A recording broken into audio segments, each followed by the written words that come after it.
That's the Zoom, okay. So then the question came within a framework just in the morning there about the that we've managed all this time with vaccine, no vaccine, just without even addressing the question, just there was a trust or friendship or looking out for each other. And everyone, whether they didn't do it or they did do it, it was for a natural reason. You know, in other words, if you had the store and you were going to see people, you kind of had to. So you made it, you made the kind of connection of wearing masks and this and that, just like a friendly, just like saying hello or something like that. It didn't make a big deal or a political element of it, but it just had, folks were free to explore as long as they were honestly exploring, no trip. So what, because I say there's more in the, especially the three women who are here, there's a kind of natural beauty that people trust in them. You understand, and it's true that the kids trust. That is stronger than anything else, basically, and so I felt that that agreement, that there was a friendship that I responded to. Then I'm hanging out in this situation. I'll do something. For me, if I get the vaccine, it has to be an accident or a dopey thing, or not so much have the motive of fear and continuity or any trip like that, but that somehow is naturalized, and somehow things are naturalized for me by Mary being the introduction into it. Then I can go along and tell a joke or something like that and just do the thing. But as long as it's a true thing for me, I feel that that is the protective, uh, not so much anything else, but that somehow it's not that I had to make a decision around something that I know is not okay, but that somehow that it's not fear motivated and organized, because once it is captured that way, it becomes conspiratorial, and then a belief in conspiracy. So I would say, if, for instance, Kai has found that somehow there's an energy that she can tap if she's in a certain space herself. And that energy kind of requires a perception of it or being with it or something, because most people would walk right past it or something. But if you explore it, you start to see other dimensions that are happening in the everyday that affect the life, but really rarely is it noticed. So I would say then you would then, once then Kai enters into Shanti, she will find 50,000 other people on YouTube that are doing some version of that. And they've introduced it in this way or that way. So something that one may discover pretty much in friendship or on their own, I'm finding out if I go on, if I ask a question, all of a sudden opens up, there's 10,000 people already doing this thing that I just may have discovered or found out about it. I asked the other day, how do I turn my painting into crypto? Mm-hmm. Just that dopey question, just in that dopey way, not scientific way or anything like that. And then it opened up like there's 10,000 characters who will tell you this and that and how to do it and show you how to do it and explain it in a way that it's almost as explaining another language that you didn't, that because it's another language, you don't get the meaning in what you're saying in English. You know what I mean? So then they made it sound so simple as that it's just the wrong interpretation of something because the person doesn't speak the language and there was a language. And so it's very interesting. But my interest originally in it was not so much to be in it or of it, was to kind of excite those who were already doing it to see if there was a place for us in it. Mm-hmm. And we don't do banking, but we may use the bank but we're not involved in the larger picture of the bank, or so we may use the bank for savings or transactions or stuff like that. So we are already utilizing things that, okay. Mhm. How are you doing there, Derek? Doing okay. You Thanks, Danny. okay? Good to see it. So then the question about the togetherness and vax and no vax was more one of naturalness and what you're feeling, not so much a conspiratorial element that the society is doing this or that out there. Although it may be, there's a lot of the conspiracies actually happening. But our premise is more human. If we're doing or we're not doing, it's more around the human sentiment or the human feeling. I feel that itself becomes a protective. You know what I mean in that where you're coming from means that somehow when there is a kind of level of some consciousness where you're coming from, it means that somehow the body and you are cooperating as a relationship. And the relationship is intuitive and second nature to you now, just as if it was your child or something like that you're caring for. You see a dimension of caring for that's not spelled out, but is intuitive. That is there for you. In other words, there was a shocking incident that they had on the news this morning of a young woman, 18 years old, they found out later on, getting out of her car and throwing a garbage bag with her newborn baby into the trash there and leaving it. And then 3 people apparently heard it, some rustling or something like that hours later. I think the baby was for 6 hours in the dumpster. And they found the baby and it survived and is okay. And they had pictures of the mother doing it, the young woman. And she said that she didn't even know she was pregnant. And all of a sudden the baby came and she was in a quandary of what to do.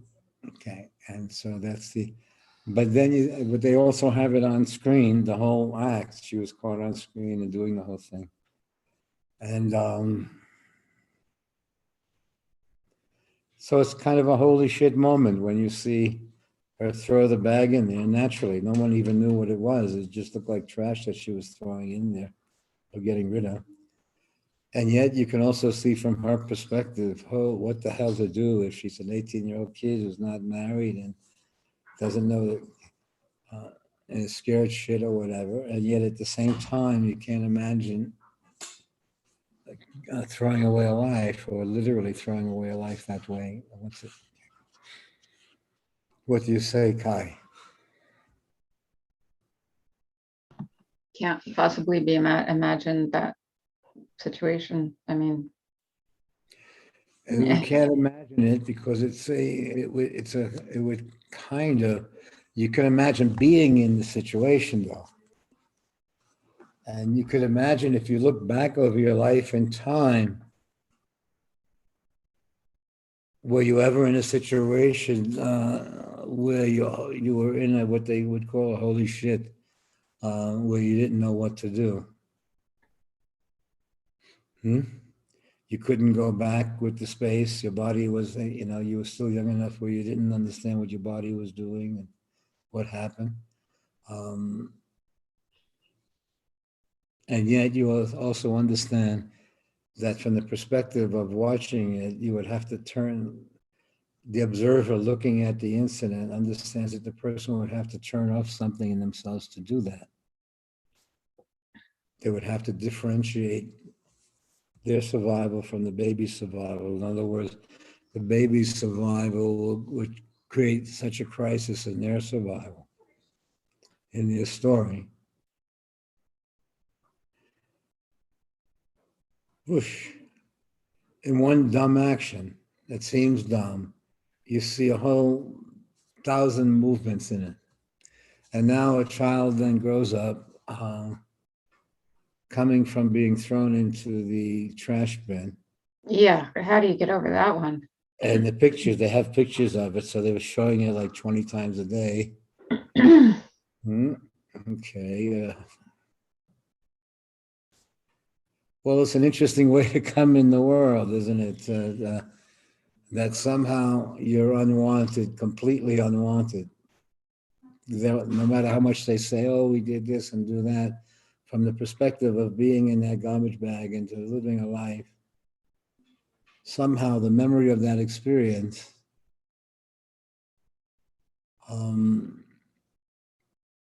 it would come into the story, wouldn't it? That you were a problem more than anything else. The problem of you was more than you. So not to make too much of a standard of it, but you see as a normalcy, why? I say because the person has to hide and sneak and be alone and be captured in something where you see that it's missing, all life is missing, even in the literal sense, but in the creative sense, it's only in dying, it seems that there's a possibility of an honest, a heartfelt conversation, a baby conversation. Like you were bringing up with family members where the history is so strong that the people act out a history with each other. But if someone is lost or something happens, then they meet the mystery of the person again, which was repressed. And I say, why? Because if there was a perception, the mystery is revealed when a person comes close to dying. So some kind of sicknesses or accident represent in the mind's eye a dying. When it comes to dying, you're close to, I'm sorry, mommy, take care of yourself, or whatever, rather. That what we were discussing the other day is you don't want to have where your kid is taking care of you while you're in the dying process, and it's a job. Yeah.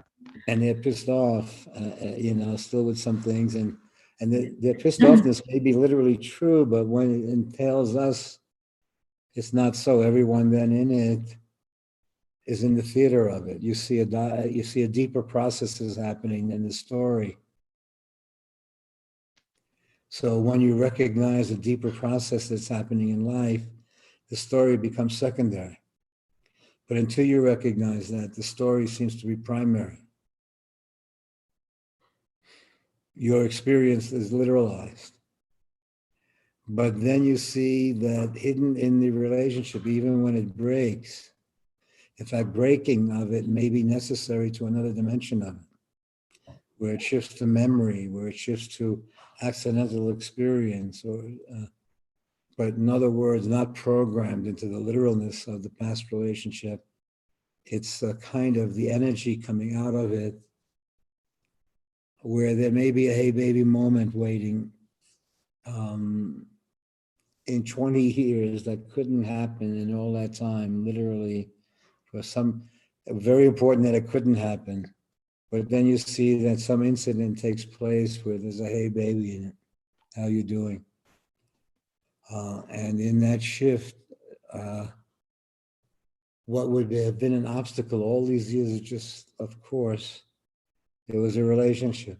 But somehow the next phase of it has to be genuinely true, no longer coming from loneliness and the history, but somehow that you shared something. And it's, I think that in retrospect, we get a chance to see the story we've lived. And we see what we've taken for normalcy in the story was this journey that we've been on, where we've assumed identities in the situation that we were in. And like any theater, you gave your heart to the identity, not because you believed in it, but because you had a creative relationship with it. In other words, in the creative life, when you assume the identity of the character, you didn't believe in that. You had a soulful experience with the character by releasing something of your own life. You experienced the humanity of the other. Then you assume the identity of the circumstance.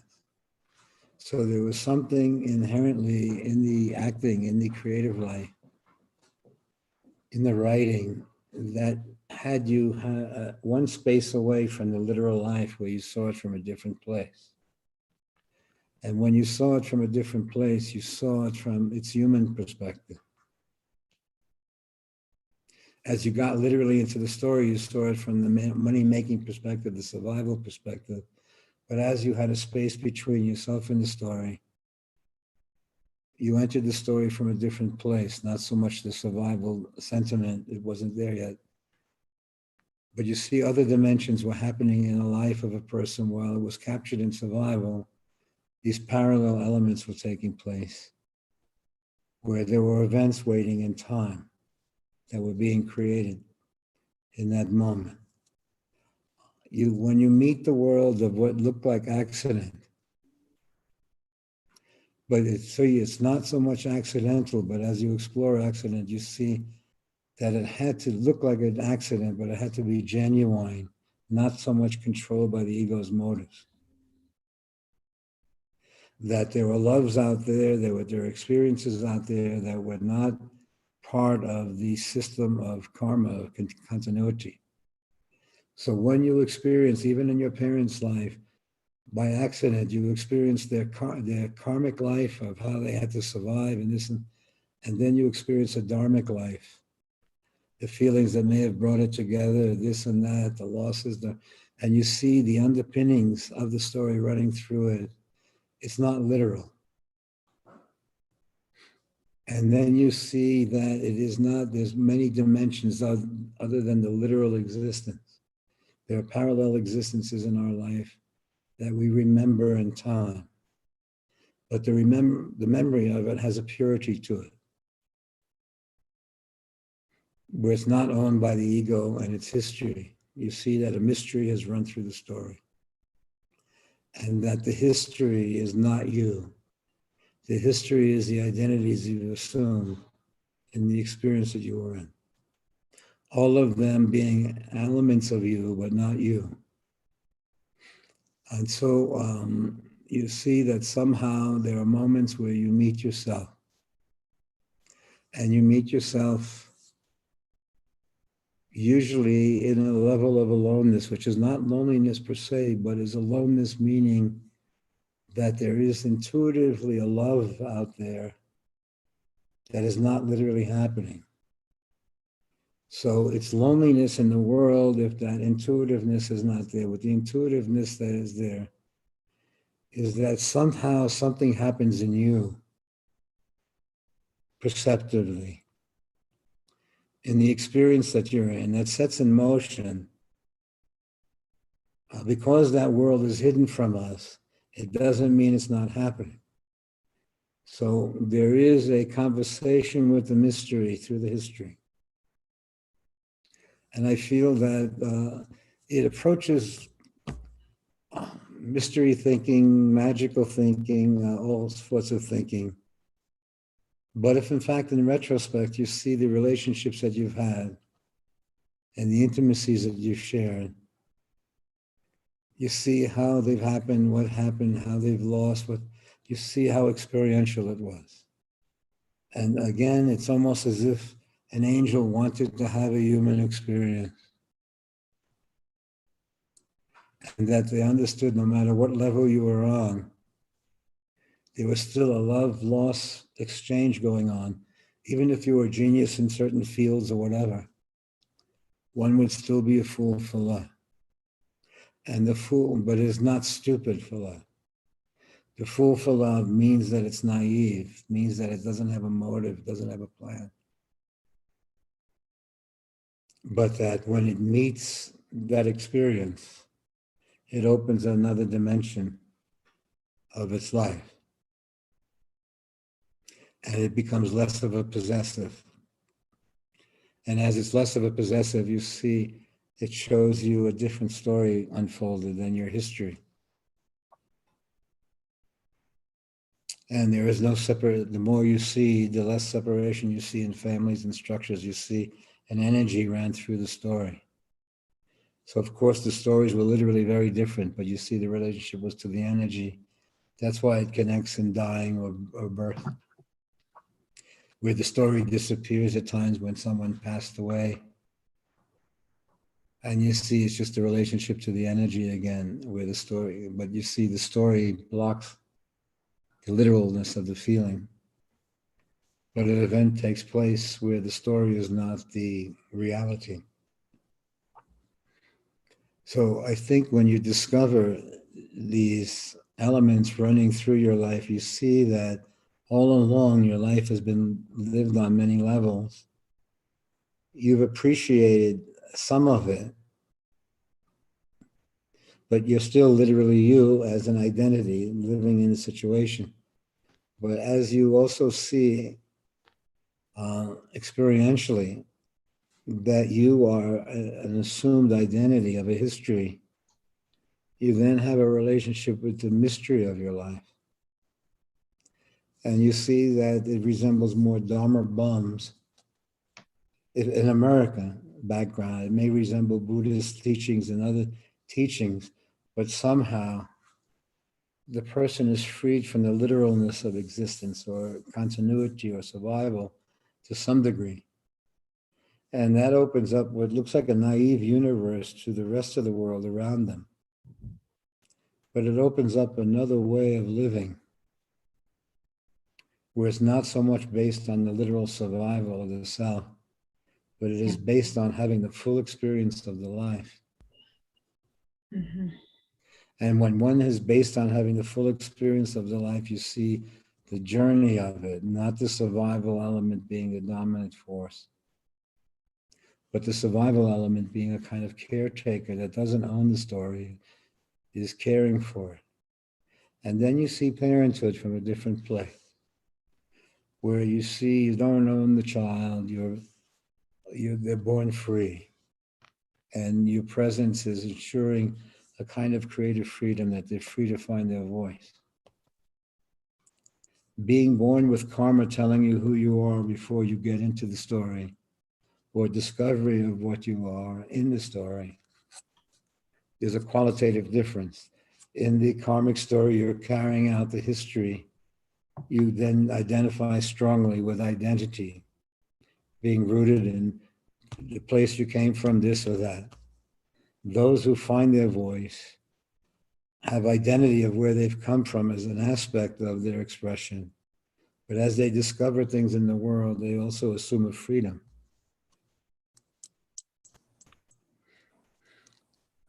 So their natural experience, then once they've gone out and expressed themselves, there's a genuineness to the expression. It's not so much the history they're expressing, but what they've discovered.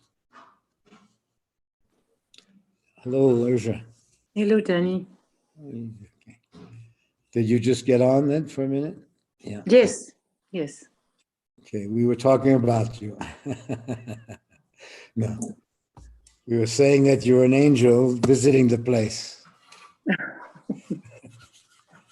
you want the job? What do you think? I'm waiting in line for the job. Well, the question that I think that Jai brought up the other day was doula and credentials. And then we said, well, hold it. When we stumbled upon the doula, it wasn't a job. We did visit that there were actually organized doulas, meaning people who not only were midwives, but then people who were mid-dying. They saw you off. And they interfered with the process as little as possible by kind of establishing some sort of friendship with it.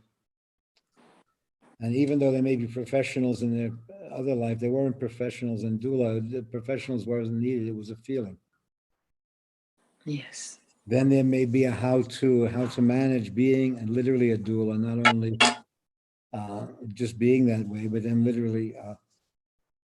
So let's say when we were talking about, we were investigating this discovery of dying and living were parallel, happening at the same time, just like breathing in and out were happening simultaneously. And that a male-female in love affair were kind of integrated, that there was something in the integrated experience when you perceived it. So you saw that the social framework created a fear of death being this thing that was scary, or a horror film, or that you had to mourn, and somehow there are constructs of what happens on the other side of it, and systems and intuitions and messages and dialogues, but not what you want for in the literal world, which is a kind of certainty. The spiritual world seems to elude you're possessing it by certainty, or by knowing it. It kind of knows you, not that you know it. The knower for the person is a possessor. So if it has a God that it is given, it knows it and it possesses it in the same way. And sooner or later, it starts asking favors. You know, and more. Okay. So then it starts to personalize the experience as a possessive. And what happens in the system, it then creates a system of belief and entitlement that becomes violent in relationship to the other. The other becomes the other, not the thou.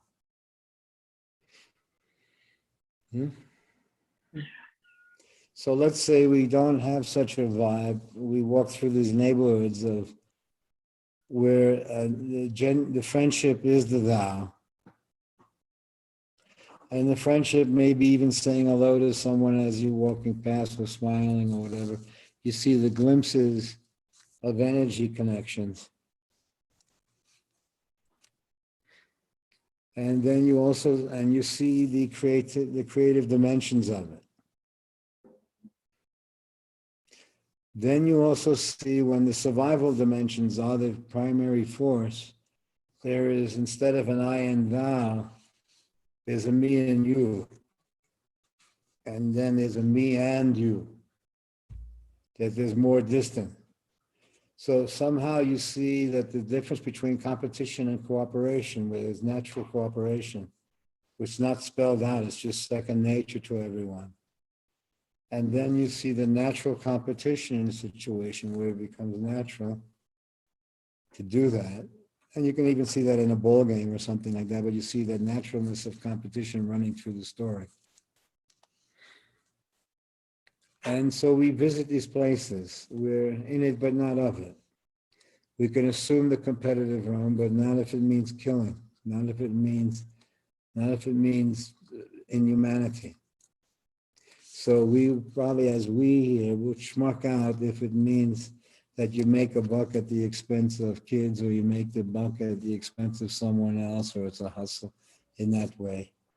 That somehow it has to come to you in a way that's genuine. And you see, if we're kind of going through challenges in our own life, it's over a question of the genuineness of the situation and whether there is, in fact, a shared perception in it. Yeah. Of not that it qualifies or does anything. It's not so much the doer sentiment, but we had premised. Remember when we said this guy's landlord poked his head in, and we said, "Come on, bro, stop it, will you?" That one dopey little thing would have a mantra in it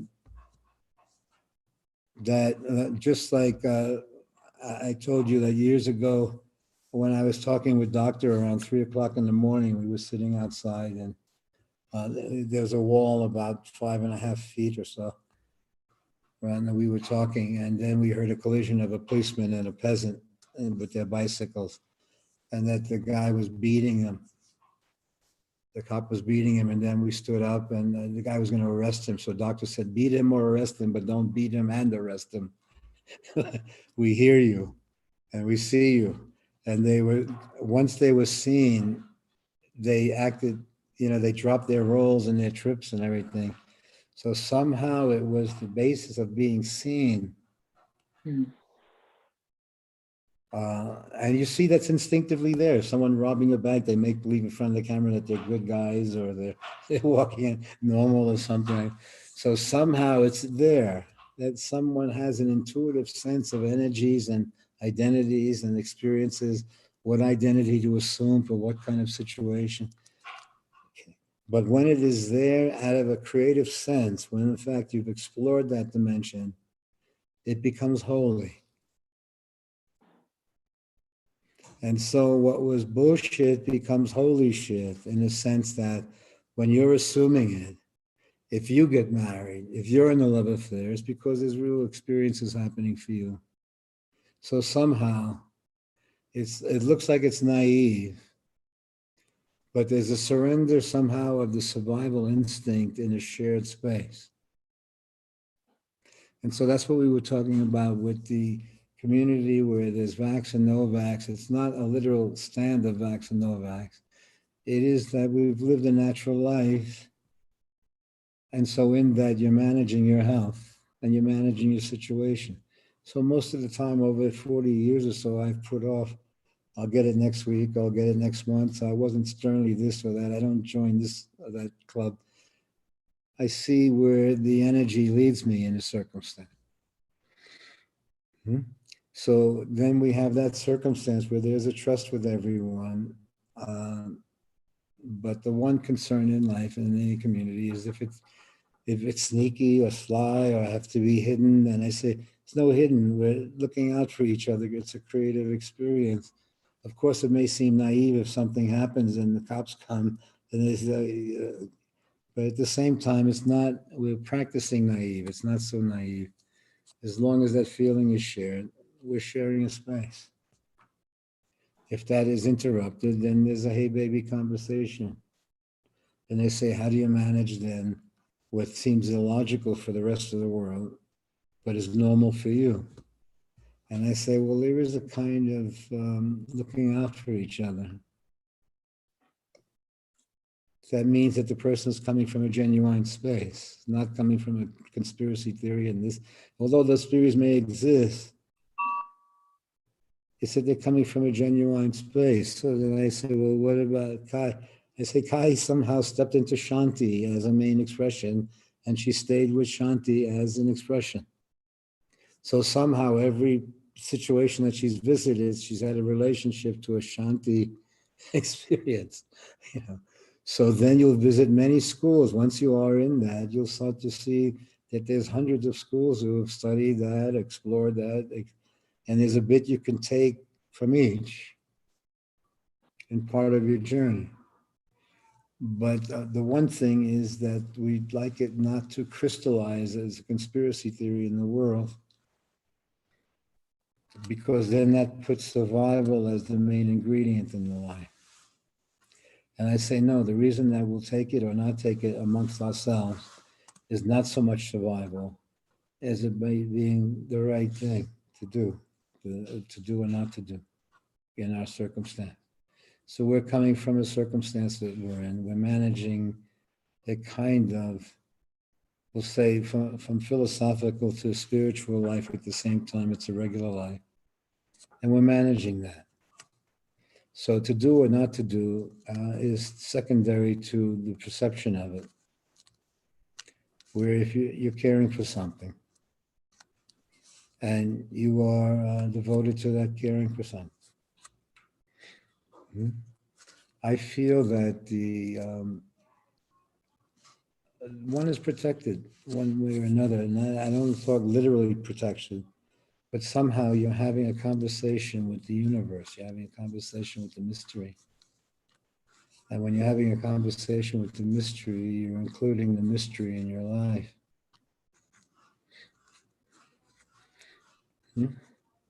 And so I feel that some of the conversation is not to, it is more like to be or not to be rather than to do or not to do. Because then to be or not to be, in one sense, is what I have done something on my own. And I said, no, I probably would have put it off for another year or two or something like that. But that to be or not to be is then I assume the invitation of a genuine invitation. So I assume the characteristics and the expression that comes with that, hey, baby, not that it knows anything, baby, but that basically that invitation allows me to assume when I can go to a doctor, I could tell a joke, and and make believe I'm this person to some degree, but I'm having this experience. But the literal experience still needs a kind of invitation. It needs to be dumb or crazy or offhanded or accidental or this or that. And I say, why? Because that's the way it really is for me. I'm assuming an identity in relationships of something, and it's in relationship. When I introduced the question of Bitcoin for myself in our circumstance, it was more to excite to see what was already happening. I was amazed to see that you guys knew what you were talking about. Okay. Okay. But I didn't have doing in mind, so much in that being in that world as much as even the art that came into my life. I didn't have so much the art market or I understood it. So then I understood that over the years, we've had our own form of cryptocurrencies by trades and this and that, and they have value in retrospect. So that to some degree, in knowing that language, I can have a running sense of values of something, but not so much literally entering into the market. So I was wondering what, not so much speculative about making a fortune or making this or what scam, having no scam at all, but just exploring that whole dimension so that you pick up the language. And in speaking the language, it's like speaking another language where something is happening in another language that you can't fully understand because of the language barrier.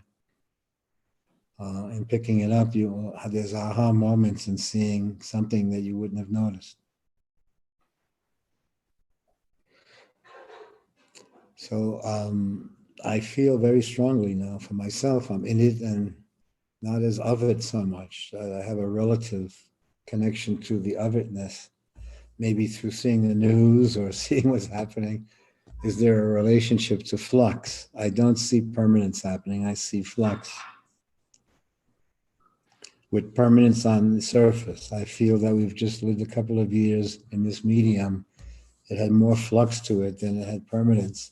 At the same time, time was mushed together into a different experience. It was almost as if you were immersed in time. And to some extent, that is creative time. If you're writing or creating something, then the literal time of 9 to 5 is maybe not the medium for you. You may then move with different rhythms in your body. You may even you awaken other hidden senses where dreams seem a mystery. Once they're explored as a sense, they start to reveal other dimensions of themselves where you can communicate with the dream state like you can communicate with your breathing state. And to some degree, you're seeing and you're hearing, you see your senses. So there are hidden senses that come in what looks to us as sleep. I've been doing this overnight. Well, I stop eating around 6 in the evening and I start around 10, 11 the next day. So there's 16 hours between meals. But I'm feeling it not fasting as much as the body adjusting to its day. And then, so there's different rhythms. So I've been moving with that a bit. That it's been that way for a few years now. But I think it was naturally that way anyway. I think we did, so it was just revealing a natural process that was happening.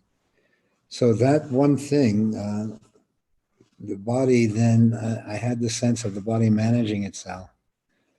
And when I got the cancer again, they gave me a card and Mary started to grow pot for me. That was but a specific blend that I was interested in, which was this Rick Simpson oil.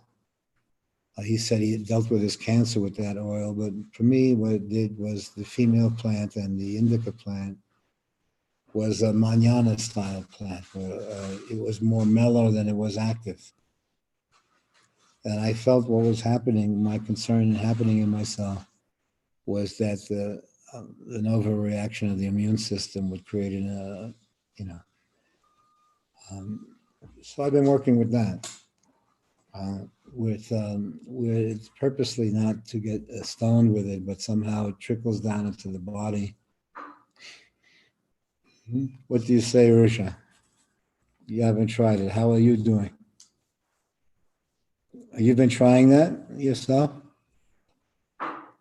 You mean, The version of the Rick Simpson combine or combination? yes, I think I'm microdosing mostly.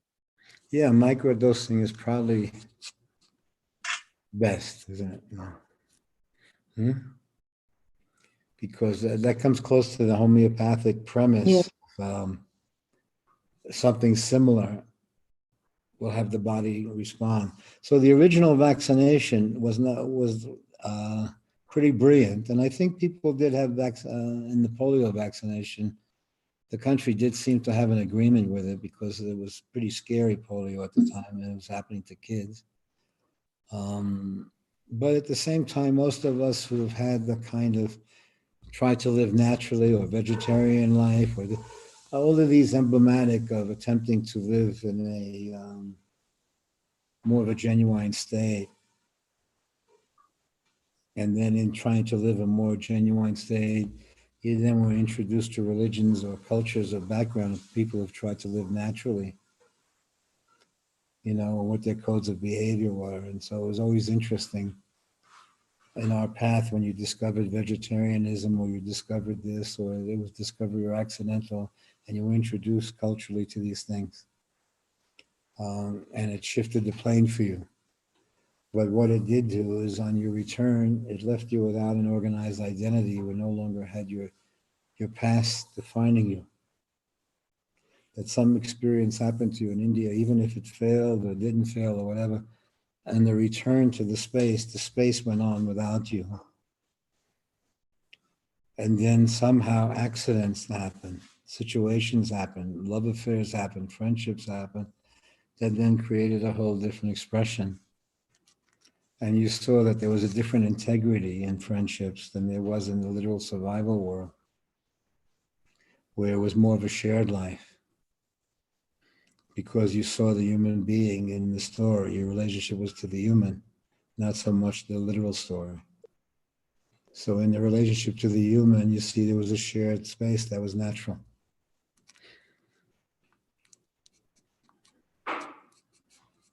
Oh, Carrie, how are you? Hey, Danny. Oh, hi. Are you in California? I am, yeah. Okay. Is Doing that all okay? right. Yeah, it's going okay. Everything's kind of in between. I find that I do kind of live relationally, and as that kind of is in flux, I find myself in more of a timeless space. But things seem to be not really like literally happening, just kind of more evocatively right now for me. Is that okay? Well, I mean, Yeah. okay. It's okay. Well, normally that would have some underlying fear that the Right, landlord was going to. I feel, yeah, I do feel that there is that social pressure of having it together, survival, and that I do have a relationship with that fear. I do notice it. Well, let's say that, but the literal situation that you've had is Johnny D passing away. Now, somehow that is tattooed on the circumstance for you, because somehow you did, you organized a situation around Johnny D. Yeah. In a literal sense, in everyday life, in a job life, in a workaday life. So in that it naturalized. So the passing of it, we were talking before, when we were talking last week about Jai and her daughter, where her daughter then has to care for her while her eyes are going, her teeth are going, she's passing away maybe. So then what we're seeing is something holy and kidding around. They may be arguing with each other all the time. Yeah. So if you would visit it, you would say, oh, what a drag. The woman is passing away. You don't want to make a job of an experience that you're caring for. Yeah. And I say, why? I say, because then it brings out the history. Everybody else has a relationship to you around the mystery, but those people then who are involved with you, changing your diapers, are involved only with changing your diapers and pissed Right. off with you, and you're pissed off with them. Okay. So Yeah. let's say in that, but when we step in the story is no longer around their history. The story is around something that we're sharing. We cannot watch an inhuman situation. We have Yeah. to say, hey, baby, if you have us as witnesses in it, then we're witnessing something else. You're meeting a woman who's passing away, and okay. I don't want to Yeah. glitz it. I don't want to glitz it, but somehow, if you're connecting it through us, then there's a kind of privileged space. You had access to seeing something that you normally wouldn't have had as a child or as a this or that. Yeah. You see, but the perception of it releases the story. To me, we're creating a almost holy shit moment to say, hey, mommy, like you're meeting mommy for the first time. Right. And you say, holy shit. You see, I think because for me, the perception of that changes the life from your history to you having access to your life as a mystery. Yeah. And so the mystery of meaning that you don't own it, you're experiencing it. So you see the screw ups that you've made are not exactly screw ups. Somehow you purposely are making decisions that are screwing up. Yeah. But they're also creating a condition that leaves you pretty, everyone that I'm meeting has created their own freedom of expression. Hmm? And that means freedom of expression is that if you're doing what you're doing, it's because you're doing it. It's not because there's a gun to your head or circumstance. You see that there's some goodness in it, that there's some intelligence in it. But everyone here, I think, is, what do you say, Urja? We're free to go or stay? Up in the air. Hmm? Yeah. I mean, And it's not so much a psychic decision or a motive decision or whatever, but actually an agreement with your own being. Yeah. You see that not owning it, you release some sense of it. And you see that there's an agreement going on in your body and in your being. And it does have the dopiness of saying, you want to hang around a bit longer? Or what? A dopey conversation like that is actually a miracle. Yeah. Because when in fact it does speak to itself, and it can be as dopey as it had a lovely conversation with someone. I'll hang around for another week or two, and you find out you can play with time and space. So then, speaking to the body, not so much talking to the body, but speaking to the body. You then discover that the Shanti dimensions have reality, and that you can then speak to your knee and this and that in a different way, where I think the healing can take place by a conversation, even with oneself. Now, I don't know if it literalizes as a conversation, but it is a hey baby conversation with something. Because the body, like everything else, is free to go as it wishes. And it does seem like the feet go, the nose goes, the elbows go. They're going as quickly as they can. I'm getting the hell out of here. Okay. So then I say, hold it.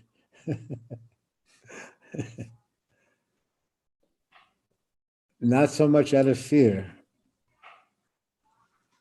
Why? I said, because the fear is the introduction to something happening. When the fear itself becomes the thing to get rid of, it's tricked you into a different sense. The fear reveals that something is happening. I feel that when one looks to see what is happening that the fear brings, the fear then has done its job to some degree. Just like the pain, I think the pain in the body has a job that it's something actually is happening. And we also talks to us, and you say, okay, can I forget this pain for a couple of more days then? And the pain says, okay, I'll take something. Okay, so somehow, even in giving the CBD oil to yourself or whatever you're doing, you're having an agreement. I'll rub you over here and you'll be quiet for a couple of hours. Did you see that new eye drop that they have now? If you're wearing glasses to read, you could take a drop instead of wearing the glasses, and you could have 6 hours of reading, Wow. you know. So you don't need the reading glasses any longer. They say the drops are available now. But At least. okay, I think we're just, is everyone okay? Any questions at all? To Kerry, you are seeing it almost as if, we'll say from my perspective, John released the literalness of the story. Hmm? Yeah. And that it is flux. There is, that somehow the relationship that you had with John gave some stability to what you were doing. And you could also say, if they say, what do you do? And they say, I'm a caretaker, Mother Jumper. We have a description of ourselves. What do you do, Kai? Are you kidding me? Shanti. What do you do, Ursha?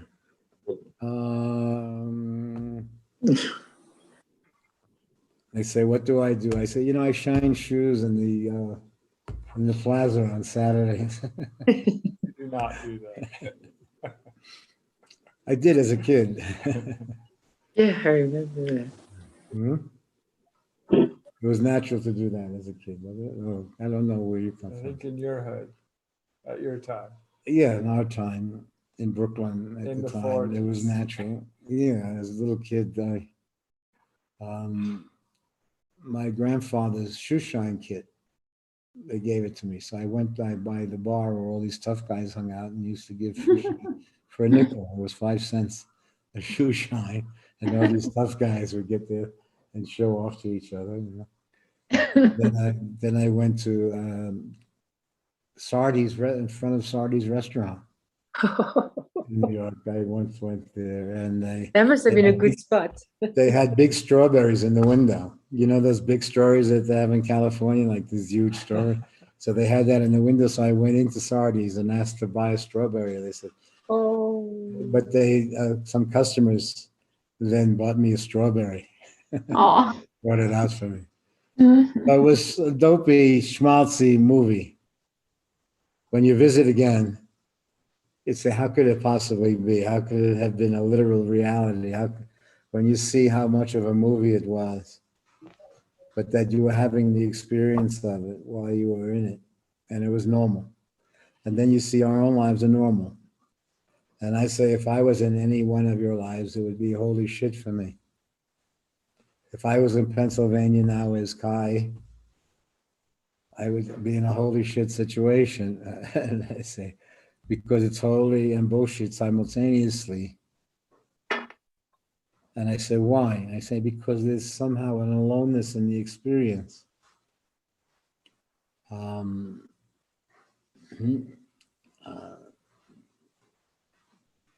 There is another thing when the experience is perceived creatively that releases it to some degree. And then you see that somehow you are doing what you're doing. It is no longer because of karma dictating what you're doing. So the feelings that you have are now more genuinely related to the story that you're in. If there's a feeling that violates somehow your space, then you see it will kick you out of the story anyway. So somehow there has to be some truth running through the situation for you. Yeah, there is. And there's also my son. There's also my son demanding that I go buy a house like today. Okay, so he may be the medium that expands the situation, but The look he gave me last night when I said, I need I need a down payment. I need $50,000. And he just said, why? I thought we already have it now. He's throwing all these teachings at me. Let's Yeah. go get it Come on, now. mommy. yeah, no, so let's say that. Yeah, he's, come here, say hi. Now he pokes his head in. No, let's say he's coming from a vision. Oh, You do. he's changing. Oh my God. Oh my I don't God, what do you mean, recognize oh him. my God? You Oh, look because alike. he's a young man now. That's Look, you true. both over here look alike. It's like, this is what you're gonna look like 70 years from now. So you could see your Wow. future. Okay, so you could see that time doesn't matter. So I say he has a vision. And that he's coming more from a vision life. And so in that vision life, you don't want to get trapped in so much the ego of it, but I think that the vision life allows you to visit spaces. So yeah, I would say, Mom, let's get a house. Isn't it time we get a house and stop this shit here and have our own thing? And you say, yeah, but at the landlord, and I don't have the, and I say, yeah, but you're talking about having a vision and creating that way. Would you and me, we'd like to get a house? And you say, okay, let's see how we get a house. We have the same feeling. Oh, Let's let that feeling find some dopey way to create itself. So why? I say, because that vision somehow has to be pure. It can't be owned like you want to make a buck or you want this. So you can't so somehow you're coming from a pure thing. You're exploring. And when you're doing that, you see that opportunities will come your way. If you and your mommy are on the same page of getting something together now, you'll find some dopey ways of it coming to you without having to sell yourself out. The one thing is you don't want to sell out. You want to be able to keep that free. So I feel that if you and your mommy have some agreement now, let's get a place that doesn't have any trip in it, but that we can start free. Give it a shot. But it has the motive of something good in it. And I say, what is something good? Meaning that when it's good, everyone who's involved will agree to stop the shit and give you their blessings. You understand? So I feel that you are representing a kind of purity, and you are showing your mommy also a way. Is that okay? That's my dopey idea of what's happening. And it's not so much how to do it, but that somehow you're on the same page with the feeling. So then it's like creating something together. And when it's on the same page creatively, you don't have to sell out normally like you have to do in the world, where you have to sell out to the bank and the landlord and this and that. Somehow, where you're coming from a pure space, then you create the thing. So I feel that what Mommy is doing is she's kind of made sure that you are free to find your voice. Now, whether it's going to be Musk or whether it's going to be, what form it's going to take, but you seem to have interest out there as to what things that are happening. But I feel that you'll see, even though many people that you may admire, many of them came out of accidents that happened to them or situations that they didn't, somehow the accident keeps it pure, because then when it becomes out of motive, then it becomes out of a real, like a Hitler kind of character. You don't want it to come so much out of the ego, but out of the exploration.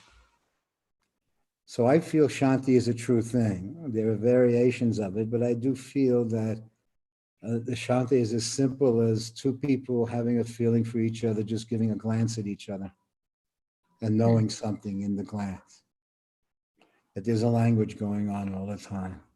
And I think that you and your mom share a language in absence and in presence.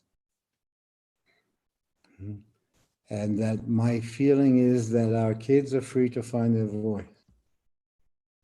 And that's the reason that mom is hanging around, making sure that you're free and you're not tripped out or something in a circumstance, but you're free to find your voice. But I also feel that with Urja, that we're kind of in the dying process ourselves in our life and time.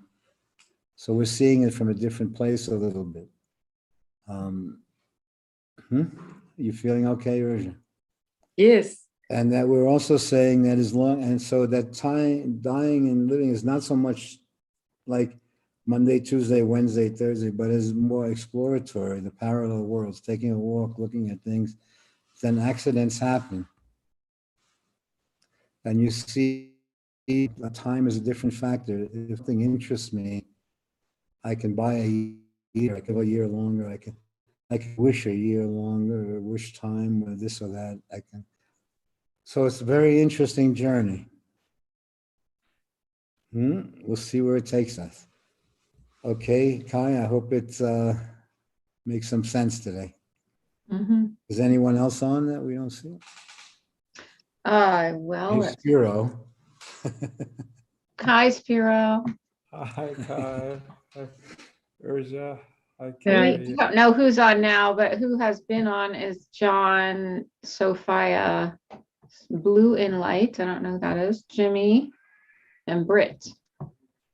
Me too. Okay, if there's Carrie, are you okay? Yeah, I'm doing good, Danny. How are you Well, doing? when I'm mentioning the passing of John, I'm mentioning the passing of a literal role that you had. Yeah.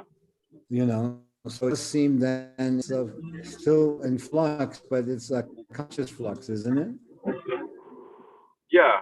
I And so somehow, guess so. well, guessing the meaning that somehow the interaction and relationship is aware of that flux in you, Yeah. so that it becomes more friendship. Yeah.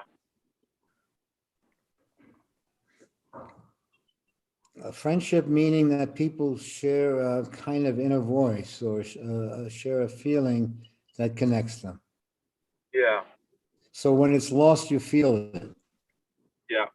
And that may be the world, but if it's lost, the feeling of friendship is lost. If it's betrayal, then there's a real hurt there. If it's, you see how many the body of experience is waiting there in the friendship from grace to loss. Yeah.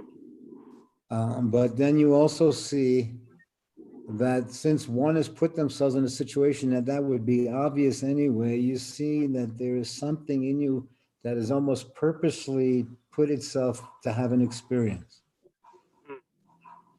And that it is seeking that experience because it would be considered dumb in the real world. Not stupid, but creatively you understand that when you assume a relationship, you assume all the things that are there in the relationship. Yeah. And so you see the mystery and the history intertwine. The Yeah. mystery may have connected the relationship, but when the history enters into it, the relationship becomes a possessive. Yeah. In the mystery, there's no such thing as a possessive because it's free to discover. In the Right. history, repetition or survival is the main ingredient. So then you'll discover some accident where you discover a betrayal. It's not a betrayal in the world, it's a betrayal to the thing that you've put together that interrupts the thing that you're in. Now, when it interrupts the thing that you're in and you took something that you took for granted as normal, then is looked at from a different eye. But it's missing the feeling that connected it. So Yeah. what is interrupted is the feeling without the connection without the feeling, then becomes clumsy in a way. Mm-hmm. And the clumsiness is built into it. You see that there is a moment waiting. That it was been waiting from the beginning, but it manifests itself in time.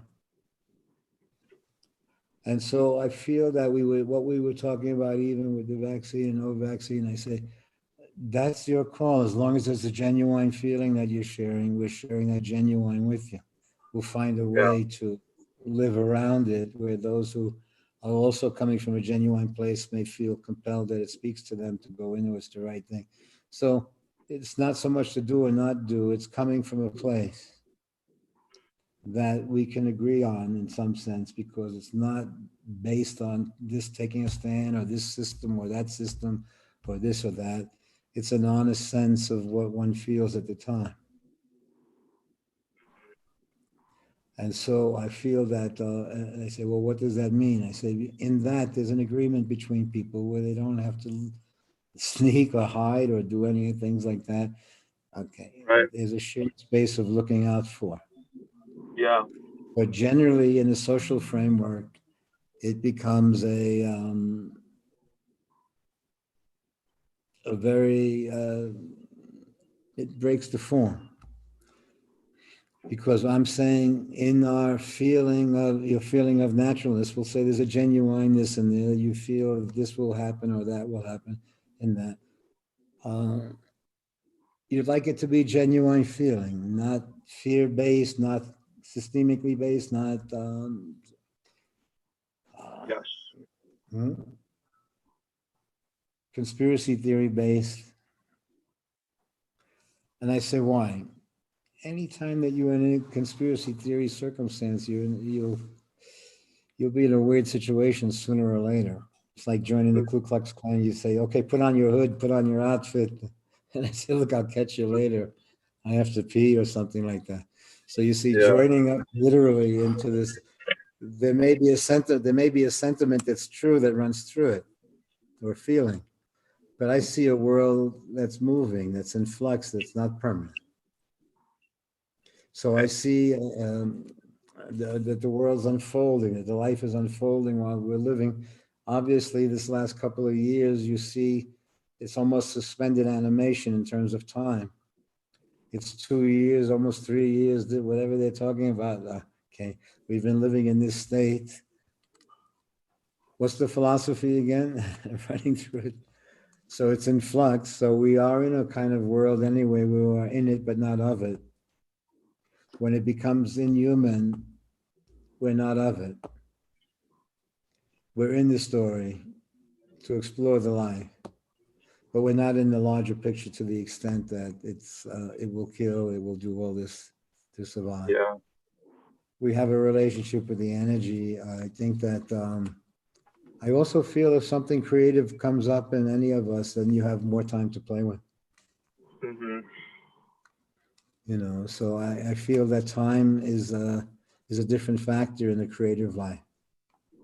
If there is something deeply to explore, I feel then you're free to explore. If you're genuinely interested in something, I think that time comes, the genuine interest creates the very thing I'm talking with the body, where the body agrees. You can see by the body's joy, or the body you say you want to take a walk, then they're saying the body agrees and wants to do it. So you see, you may see that in a creative act, when it comes your way, there's an eagerness or an energy to try something. All of a sudden, the body that was just resting and was not involved in anything, all of a sudden is a dynamic. So I do feel the only thing I think is related to something genuine. So it distinguishes the difference between an experience and exercise, gymnastics, or something like that. It still wants it to be natural in a way, not something for. So I feel that we are creating our own version of health and diet and circumstance. That is a touch of attempting to be as natural as we can, or as human as we can. Okay, everyone, I hope that's okay. And I'll see you soon. Danny. Okay, bye-bye. Thank you, Kai, for setting us up here. Yes, Thank you, Danny. Again. We'll see you soon. Bye, everybody. Thank you. bye. Bye-bye. Here it is.